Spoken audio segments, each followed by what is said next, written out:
Hello everyone, my name is James Tipton. I'm a real estate agent right here in Nashville, Tennessee, and welcome to my channel.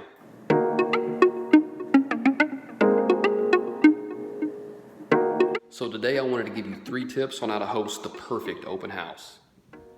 So tip number 1 is probably the most simplest, but probably does the best for you, and that is simply turn on all of the lights in the house. See how much better that looks? Something so simple. So tip number 2 is sign placement. You do not want your sign facing the road. So instead you want your signs facing up and down the street like this. That way traffic coming and going can see the sign just fine. So the last thing that you want to do is have a potential buyer come inside of your open house and you look like you don't know what you're talking about.